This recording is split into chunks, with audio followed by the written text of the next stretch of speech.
sukan dan perpaduan. Mari kita lihat arti di setiap perkataan tersebut dan adakah kita memahami dengan betul dalam setiap artinya. Sukan, ia terdiri daripada aktiviti fizikal yang dilakukan untuk pelbagai tujuan pertandingan, keseronokan, pembangunan, kemahiran, kecemerlangan dan sebagainya.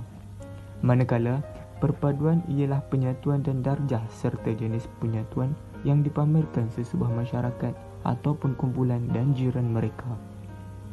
Ia juga merujuk kepada semua perhubungan sosial yang mengaitkan umat manusia. Demikian merupakan erti bagi setiap perkataan tersebut.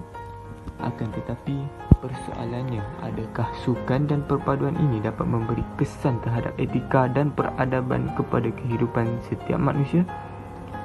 Seperti mana yang kita tahu bahawa di Malaysia terdapat pelbagai kaum, maka pasti akan lebih banyak sukan yang dapat dimainkan oleh setiap individu, tidak kira kaum apa pun.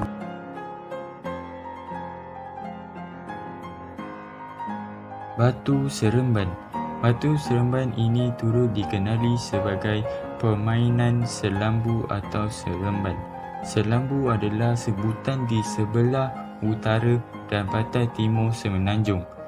Dan negeri-negeri pantai barat, permainan ini dikenali sebagai seremban. Memainkan kaedah memainnya yang lembut, nyata permainan ini sesuai untuk kanak-kanak perempuan. Agak janggal jika dimainkan oleh kanak-kanak lelaki, walaupun penyataan mereka biasa dilihat. Dari segi masa permainan ini tidak memerlukan waktu yang khusus.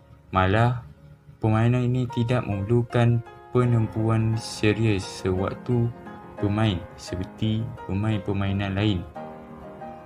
Permainan selambu tidak memerlukan kawasan yang luas. Asalkan ada permukaan rata, permainan pasti boleh dimainkan. Permainan ini boleh dimainkan di dalam rumah, serambi, di halaman, dan di mana-mana, malah di taman sekalipun. Permainan ini dimainkan oleh dewasa ataupun kanak-kanak, sama ada secara individu atau berpasangan, dan boleh dimain secara 2 hingga 4 orang atau lebih. Selambu memerlukan set anak batu berjumlah 5 hingga 10 butir dan inilah satu-satunya alat dalam permainan ini. Jumlah anak batu adalah ditentukan oleh pemain. Jika sepakat hendak menggunakan anak batu, maka permainan itu menggunakan 7 anak batu sahaja. Permainan ini sesuai dimainkan dengan semua kaum, tidak kira Melayu, Cina atau India, dan ia juga dapat mengeratkan perpaduan antara kaum di Malaysia.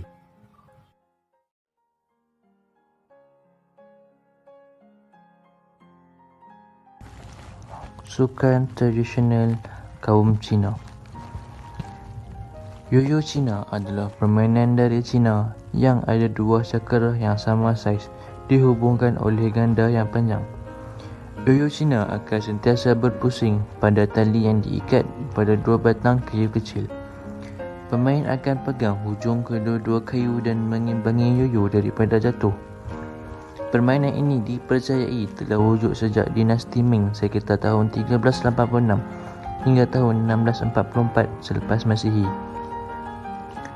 Sukan tersebut kini dapat dimainkan oleh semua kaum dan ia pasti akan memberi impak yang baik terhadap perpaduan.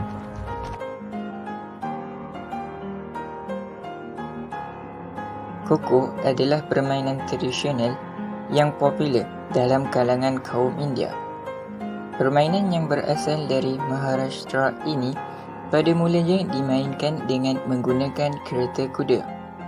Kebanyakan ahli sejarah India mengatakan Koko merupakan hasil pengubahsuaian daripada satu permainan lari dan kejar. Permainan Koko ini memerlukan kecergasan fizikal pemain serta pergerakan yang fleksibel untuk mengelak daripada disentuh oleh pemain lawan.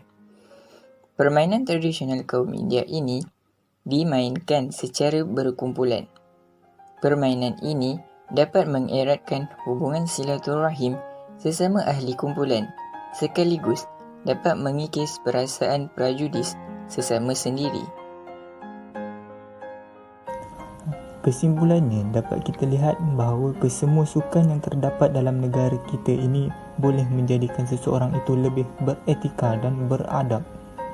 Contohnya, setiap sukan pasti akan ada undang-undang yang tersendiri, dan jika seseorang itu berjaya mengikuti setiap undang-undang tersebut, maka terbuktilah seseorang itu ialah orang yang berdisiplin. Sekaligus membuktikan bahawa seseorang itu mempunyai nilai etika dan peradaban yang baik. Selain itu juga, sekiranya mempunyai nilai etika dan peradaban tersebut, niscaya perpaduan dalam kalangan masyarakat pasti akan dapat kita kecapi.